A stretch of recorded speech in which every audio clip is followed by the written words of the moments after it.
नमस्कार दोस्तों, आज की कहानी का शीर्षक है एक वादा अपने आप से। हर रोज, हर पल, घंटे, दिन और बरस मेरी जिंदगी से यूं ही सरकते जा रहे थे और मैं चाहकर भी भागती अपनी जिंदगी से ना तो थाम सकती थी, ना ही पीछे मुड़कर उसे नए सिरे से शुरू कर सकती थी। जो बस एक रूटीन से चिपक कर रह गई थी, उसे स्पंदहीन और नीरस बना दिया था। जब भी मैं पलटकर देखती हूँ तो लगता है कि कभी मेरे जीवन के ढेर सारे रंगीन सपनों में से एक लक्ष्य था जिसे जुड़ा था जीने का अंदाज और जीवन में खुशी पाने की चाहत। ये सब पाने का मकसद भी पूरा होने लगा था। नौकरी, घर, भावनात्मक रिश्ते के लिए एक आदत साथी जो मेरी खुशियों को ही नहीं, मेरी परेशानियों को भी बांटे। सब कुछ मिला, पर उनके स्वरूप बदलते चले गए। कुछ सत्य ऐसा होता है जो हमारी बौद्धिक क्षमता से परे होता है। कभी कभी जीवन के सारे सत्याग्रह दिखते हुए भी ग्राह्य नहीं होते। भावनात्मक रिश्ते होते हुए भी भावनात्मक रूप में कंगाल ही रही। जब घड़ी ने रात के 3 बजाए तो इन विचारों को झटक कर मैं सोने की कोशिश करने लगी। नींद आंखों से कोसों दूर थी। थोड़ी देर करवटें बदलने के बाद मैं उठकर बालकनी में आ खड़ी हुई। चांद अस्त हो चला था। सामने ही भोर का तारा अपनी पूरी ताकत से जगमगा रहा था, यानी कि कुछ ही देर में सुबह होने वाली है। जाने कब रात यूं ही गुजर गई। बचपन से ही मेरी यह आदत थी कि जरा सा मानसिक दबाव पड़ा तो नींद उड़ जाती थी। माँ अपनी नौकरी और तबादले से परेशान मुझे पटना में नानी के पास ही रखती थी, जहाँ पल पल मेरा मन माँ से ही अटका रहता था। नानी मेरा पूरा ख्याल रखती, लेकिन इतनी छोटी उम्र में माँ के लिए परेशान और छोटी छोटी बातों में मेरी निंद्राहीन बेचैनी देखकर अक्सर वह आंगन में पड़ी खाट पर अपने पास सुलाती और मेरा ध्यान बांटने के लिए तारों की चाल, अनेक ग्रुप और उनके नाम, उनसे समय की गणना करना सिखाती। इन सब बातों का नानी को बहुत अच्छा ज्ञान था, जो उनकी बौद्धिक क्षमता और विद्या अर्जित करने की इच्छा बताता था। इतने वर्षों बाद भी उस विद्या का उपयोग कर मैं समय की सही गणना कर लेती थी। जब मैं कॉलेज जाने लगी थी, नानी मेरी सबसे अच्छी दोस्त बन गई थी। जब कभी उनका मन तरंग में होता, कहती मैं और मेरी तरह की घरेलू महिलाओं की ज़िंदगी कितनी बेफिक्र है। मजाल है कि हमें नींद नहीं आए और लोगों के समय में धन कमाने से लेकर बच्चे की पढ़ाई लिखाई और शादी ब्याह तक की सारी जिम्मेदारी पति की होती थी। पति कहे दिन को रात तो हम बेहिचक दिन को रात मान लेती थी। ऐसा अखंड विश्वास था हम जमाने की पत्नियों को अपने अपने पतियों पर हमारा काम होता था। अच्छा खाना बनाना, बच्चों को और घर वालों का ख्याल रखना और दिन में कम से कम 5 बार सासू माँ और मम्मी पापा के लिए ताने सुनना। इतनी सेवा के बाद भी जब पति का क्रोध आता तो मानवता के दायरे से बाहर कूद पड़ते। फिर भी हम उनका नहीं, अपना ही दोष मानते। नानी की बातें सुन मेरा स्वार गुस्से से थरथरा उठता। काश नाना जी जीवित होते तो मैं उनसे ढेर सवाल पूछती। इतना अपमान, ऐसी गुलामों सी जिंदगी आप कैसे जीती रही? नानी जी, आपको कभी अपने अस्तित्व और अस्मिता का ख्याल नहीं आया? कभी यह नहीं सोचा कि नाना जी के साथ साथ आपका भी हक था कि अपने बच्चे के भविष्य के विषय में फैसला लेने का? कभी ख्याल नहीं आया कि आप भी दुनिया में एक अलग पहचान बनाएं? अपनी ऐसी ज़िंदगी को आप कहती हैं बेफिक्र ज़िंदगी। भाड़ में जाए ऐसी बेफिक्र ज़िंदगी। मेरी बातों से एक अतृप्त हसरत नानी की आंखों में उमड़ती, पर दूसरे पल उनके होंठों पर चिर परिचित शरारत खेलने लगती। मैं वो सब कर सकती थी जैसा तुमने कहा, पर उसके बाद मैं भी तुम्हारी तरह तारे गिनती रहती। तब नानी पर बहुत गुस्सा आता, पर अब सोचती हूँ तो लगता है कि आज हम इनकलाबी बातें चाहे जितनी कर ले, महिलाओं की वास्तविक स्थिति में कोई खास अंतर नहीं आया है। स्त्रियों के निरंतर उन्नति के लिए पुरुष वर्ग मंच से चाहे जितने कसीदे पढ़े, उनके सशक्त बनाने की बातें करे, पर इनमें से 99% वर्ग, पुरुष वर्ग के विचार घर पहुँचते पहुँचते पुरासत्मक हो जाते हैं। शादी के समय मैं और विवेक जी दोनों ही लेक्चरर थे। दोनों अच्छा और बराबर कमाते थे, लेकिन शादी के बाद मेरा उनके पैसे पर अधिकार हुआ या नहीं, पर विवेक जी का मेरे साथ साथ मेरे पैसों पर भी पूरा अधिकार हो गया था। अब आलम यह था कि अपने पैसों को खर्च करने के लिए मुझे पति की इजाज़त लेनी पड़ती थी। मेरे वही माता पिता जिन्होंने मेरी खुशियों के लिए अपनी सारी खुशियां त्याग दी, आज वे ही पराये बना दिए गए थे। उनकी किसी भी ज़रूरत पर अपने पति से परामर्श किए बिना उनकी कोई मदद नहीं कर पाती थी। यदि मैं अपनी ही कमाई का एक छोटा सा हिस्सा भी अपने माँ बाप के मना करने के बावजूद उन पर खर्च कर देती तो मेरे ससुराल वाले के साथ विवेक जी भी यह कहने और जताने नहीं चूकते थे कि मेरे माता पिता संस्कारहीन हैं, वरना बेटी की कमाई अपने ऊपर खर्च करने की गलती कभी नहीं करते। यह सब उनके लिए सुनना पड़ता था क्योंकि उन्होंने बेटे के बदले 2 बेटियों को ही जन्म दिया था। जब से डॉक्टरों ने जल्द से जल्द पापा को बाईपास सर्जरी करवाने की बात कही थी, मेरा मन फिर से उद्गिन हो उठा था। ऑपरेशन के लिए लाखों रुपए की ज़रूरत थी, जिनका इंतजाम करना उनके लिए मुश्किल था। एक सरकारी दफ्तर में कलर की नौकरी करने वाले मेरे पापा की सारी जमा पूंजी तो हम दोनों बहनों की पढ़ाई लिखाई और शादी ब्याह में खर्च हो गई थी। ले देकर उनके पास एक अदत्त मकान और पेंशन थी, जिसके सहारे वे अपनी ज़िंदगी गुजार रहे थे। अपने ससुराल की जिम्मेदारी में फंसी दीदी और जीजाजी पैसों का इंतजाम नहीं कर सकते थे। मैं समर्थ थी और सारे खर्च उठाने को तैयार भी थी, तो विवेक जी ने यह कहकर इजाज़त नहीं दी कि आज तुम्हारी दीदी ऑपरेशन के लिए पैसा नहीं दे रही है, पर जब मकान का बंटवारा होगा दौड़ी आएगी अपना हिस्सा लेने, इसलिए तुम या तो मकान गिरवी रखकर ऑपरेशन करवा दो या फिर अपने पापा से उनका घर अपने नाम करवा लो। विवेक जी की शर्त सुनकर मैं अवाक रह गई थी। मेरे पापा गंभीर रूप से बीमार थे, बिस्तर पर पड़े थे और यह पत्थर दिल इंसान बैठा पैसों का हिसाब किताब कर रहा था। इस बीमार अवस्था में पापा एकमात्र सहारा उनके मकान का सौदा कर रहा था। यही वही विवेक जी थे जो अपने माता पिता के लिए मोम हो जाते थे, बिना मुझसे पूछे मेरा पैसा उन लोगों की सुख सुविधाओं के लिए खर्च करते थे और अब पत्नी के माता पिता के लिए एक पक्के व्यापारी बन गए थे। पति के लिए जो भी थोड़ा बहुत प्यार मन में लहराता था, आज वह भी सूख गया है।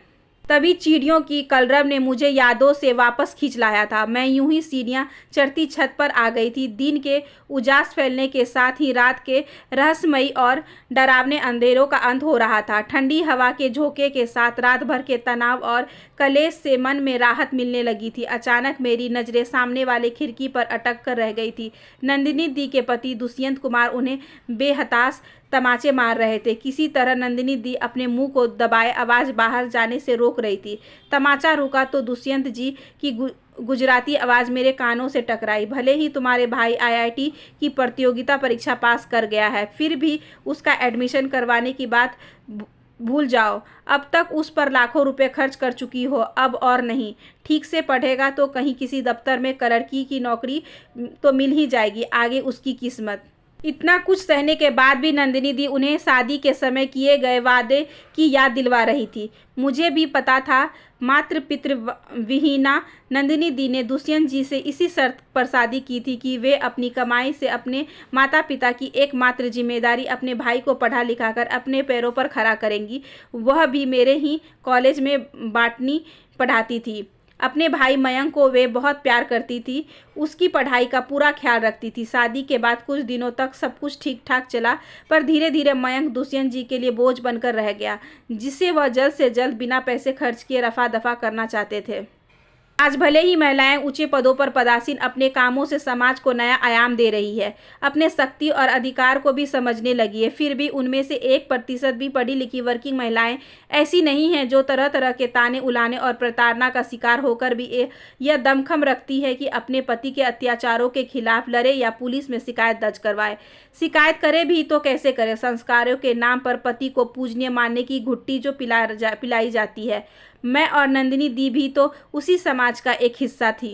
इतना सब कुछ होने पर भी स्त्रियां यह नहीं सोचती कि वर्तमान के मूल से ही भविष्य का निर्माण होता है। अपने बच्चों का पथ प्रदर्शक होते हुए भी बेटों को स्त्रियों का सम्मान करना नहीं सिखाती। लड़कों के बहनों से काफ़ी छोटा होने पर भी उसे बहन का अभिभावक बना उसे विशिष्ट और स्त्रियों के श्रेष्ठ होने का एहसास कराते। हमारी यही गलती भविष्य में उसे सम्मानी से श्रेष्ठ बना देती है। मेरे दिलो दिमाग में सैकड़ों द्वंद्व चल रहे थे, पर हाथ झाड़ पोछ में लगे थे। पूरे 15 दिनों से काम वाली बाई सिद्धू गायब थी। अकेले कमला किचन में लेकर साफ सफाई का भी काम संभाले हुए थी। तभी डोरबेल बजी। दरवाज़ा खोलते ही नंदिनी दी के साथ सिंधु ने भी प्रवेश किया। नंदिनी दी को सोफे पर बैठा मैं सिंधु की तरफ मुखाबित हुई।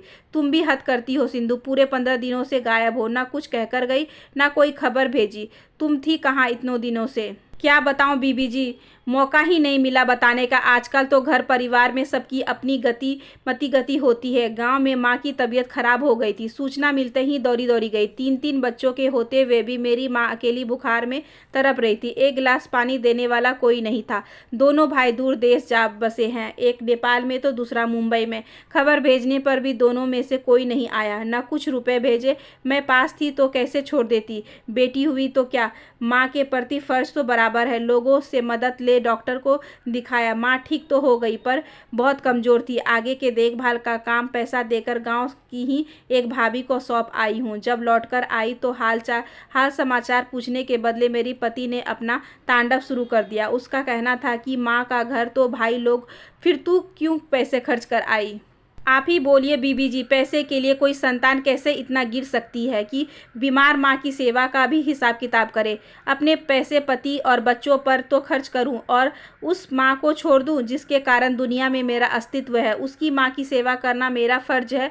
मेरी कमाई को शराब में उड़ाना उसका अधिकार है। पर जब मेरी माँ की बात आई तो बनियागिरी करने लगा। आप जैसे पढ़े लिखे लोगों का यहाँ काम करते करते इतनी अकल तो आ गई है कि इस जैसे लोभी को सबक सिखा सकूं। मैंने आव न देखा ताव दोनों बच्चे को समेटकर घर छोड़ देने की तैयारी में हो गई।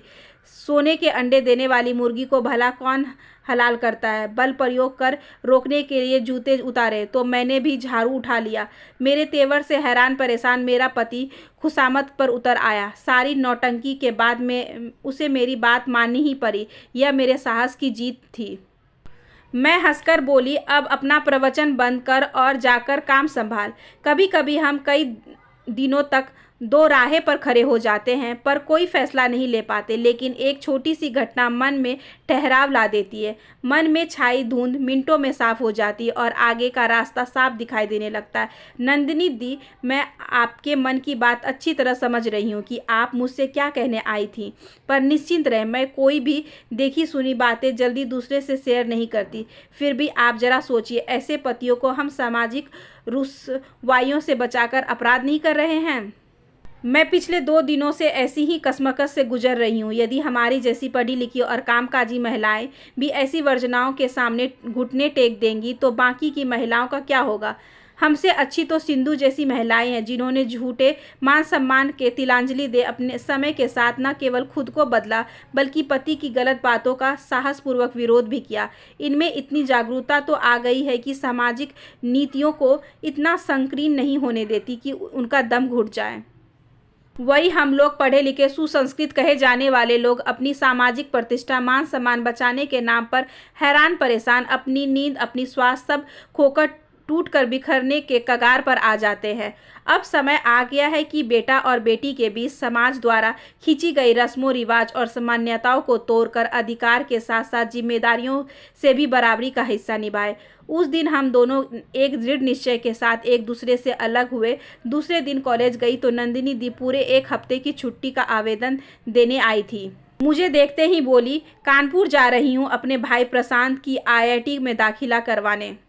मेरी आंखों में उठती अनगिनत सवालों के सैलाब देखकर बोली, मैं कल ही दुष्यंत जी से साफ साफ कह दिया था कि मैंने अपने भाई के लिए जो हाथ बढ़ाया है वह एक बहन का मजबूत हाथ है जिसे बीच रास्ते में आपके कहने से नहीं छोड़ सकती।